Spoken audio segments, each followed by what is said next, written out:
I'm driving to Hsi Lai Temple, a Buddhist temple here in Southern California.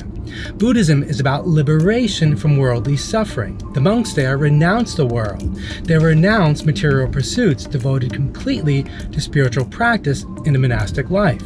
But most of us want to experience this world and not necessarily escape from it. We just want to escape the suffering of it. Do we have to throw the baby out with the bathwater? Being born into this existence, there's something about this life, the cycle of birth and death, that we seem to want to participate in. Otherwise, I feel like we would have stayed behind. We seem to want to identify with this limited worldly experience for some reason, despite all the ups and downs and all the possibility for joy and suffering. I mean, is complete freedom from suffering really what we're after? We're free from suffering every day in deep, dreamless sleep. And yet we want to wake up. We want to participate in the world.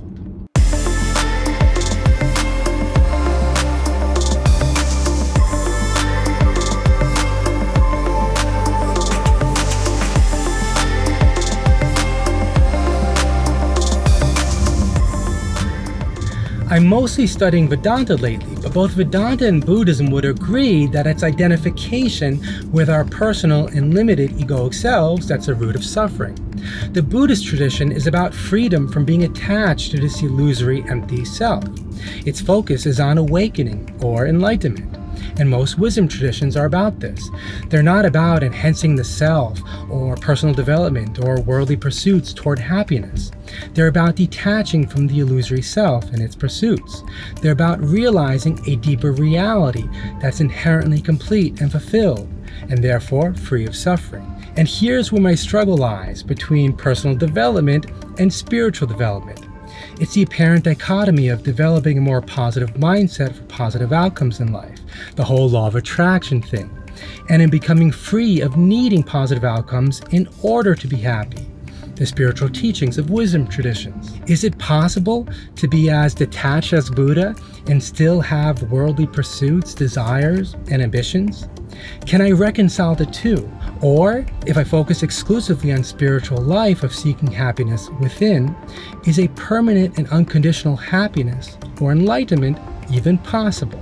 Is the pursuit of enlightenment worth it?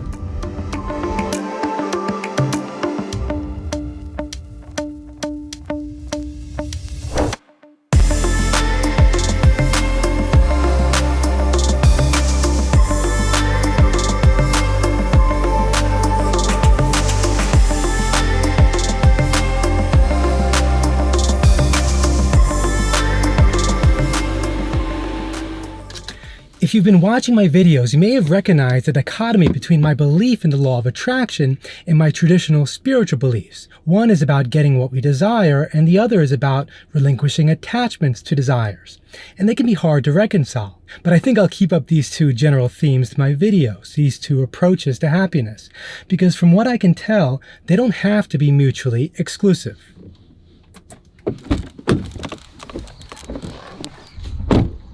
But to first question enlightenment, if we really felt completely fulfilled, would we have any drive for action at all, to even keep on living? The non-dual spiritual teacher Rupert Spira would contend that we would be able to celebrate our self-transcendent understanding with inspired actions that express love, compassion, and truth.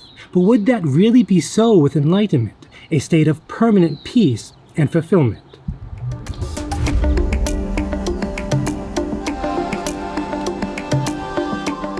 怎么样？我需要练习我的中文。师姐的，你好。帮你考试。好的，好的，我要，呀，我听懂。我很久以前学了在北京大学。哦，北京大学你学中文啦？呀。今天你拍什么？我拍我跟你。啊，这样子。是个 vlog. So you have your YouTube channel? I do. So today I'm questioning enlightenment. All right. Now, you make it your lifelong project, you know, so I don't want... It is lifelong project. Yes. Can I have your YouTube channel name? Sure. 我刚才开了。对，那是我。All right. These monks dedicate their lives to the goal of enlightenment.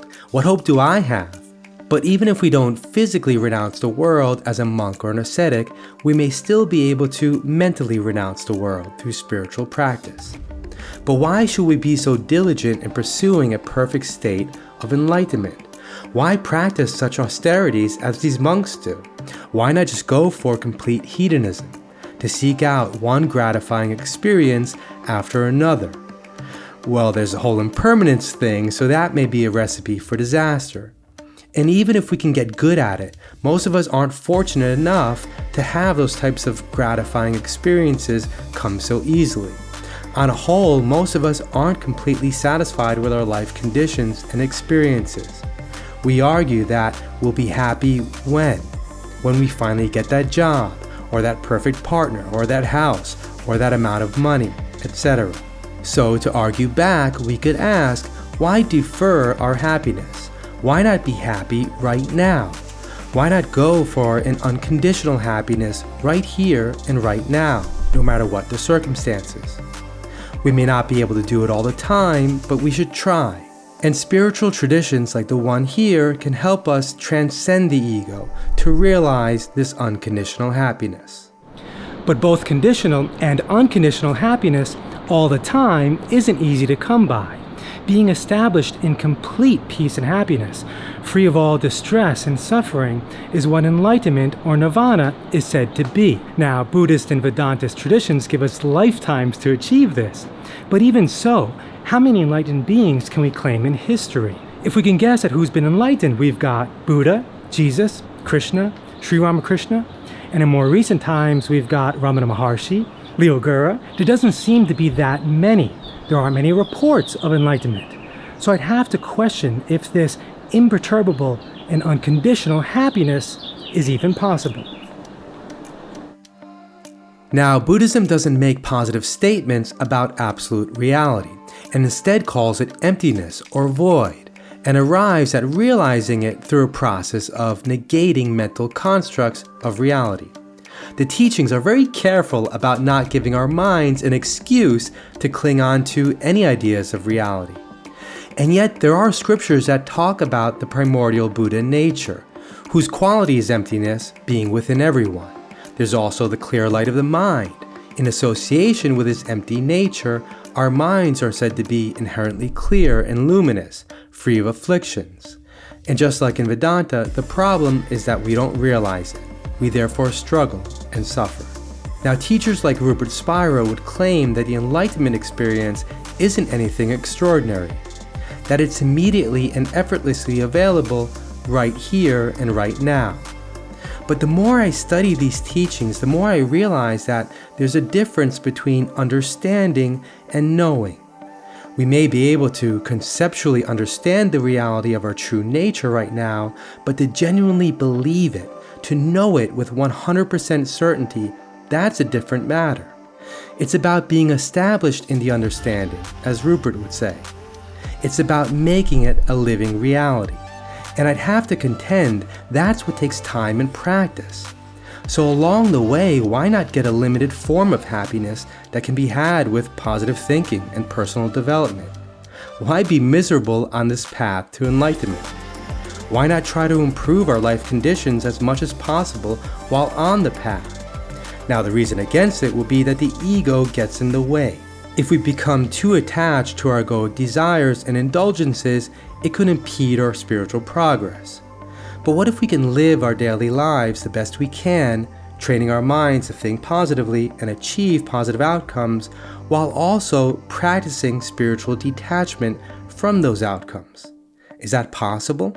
I don't know.